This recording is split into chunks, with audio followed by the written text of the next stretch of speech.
എഴുത്തച്ഛൻ്റെ മഹാഭാരതം കിളിപ്പാട്ടിൽ നിന്നെടുത്തതാണ് ഇതിലെ വരികൾ.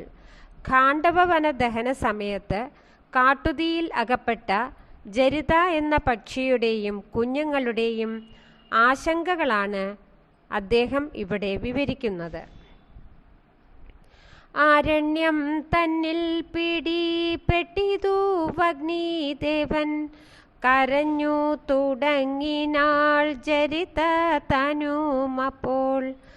നിർഘൃണനായ പിതാവിവറ്റെയുപേക്ഷിച്ചാൻ, ദുഃഖിക്കുമാറായി ഞാൻ പൈതങ്ങളിവരോടും.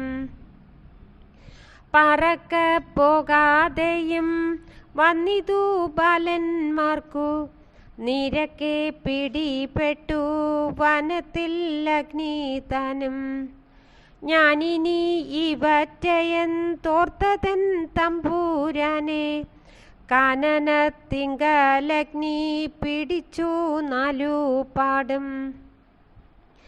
ഇങ്ങനെ കരയുമ്പോൾ പൈതങ്ങളുര ചെയ്താർ, എങ്ങാനും പൊയ്ക്കൊള്ളുകമ്മേ നീ കൂടെ മരിക്കേണ്ട. ഞങ്ങൾ ചാകിലോ പിന്നെ പെറ്റു സന്തതിയുണ്ടാം, എങ്ങനെയുണ്ടാകുന്നു നീ കൂടെ മരിക്കിലോ. ഞങ്ങളെ സ്നേഹിച്ചു നീ സന്താനം മൂടിക്കേണ്ട, മംഗലം വന്നു കൂടും പിന്നെയുമെന്നേ വരൂ.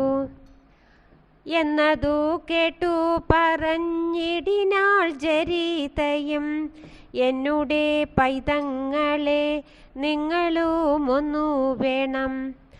ഇക്കണ്ട മരത്തിൻ കീഴുണ്ടലി മടയതിൽ, പുക്കുകൊള്ളുവിൻ നിങ്ങളെന്നാൽ ഞാനൊന്നു ചെയ്യുവാൻ.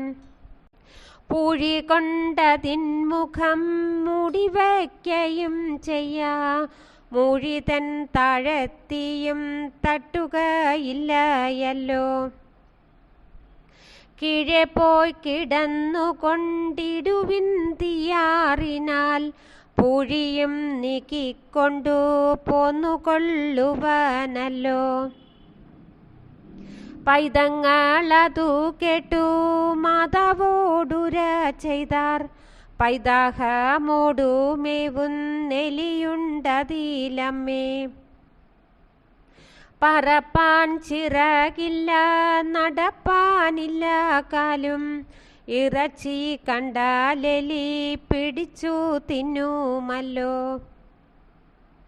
ജന്തുക്കൾ ഭക്ഷിച്ചിട്ടു മരിക്കുന്നതിൽ ഭേദം, വെന്തു ചാകുന്നതത്രേ ഗതിയെന്നറിഞ്ഞാലും. എന്നതു കേട്ട നേരം വന്നൊരു ശോകത്തോടെ, തന്നെ പൈതങ്ങളെ നോക്കിയും കരഞ്ഞിട്ടും. പിന്നെ താൻ പറക്കയും മറിഞ്ഞു നോക്കുകയും, എന്നുടെ കർമ്മമെന്നു കൽപ്പിച്ചു പോയാളവൾ.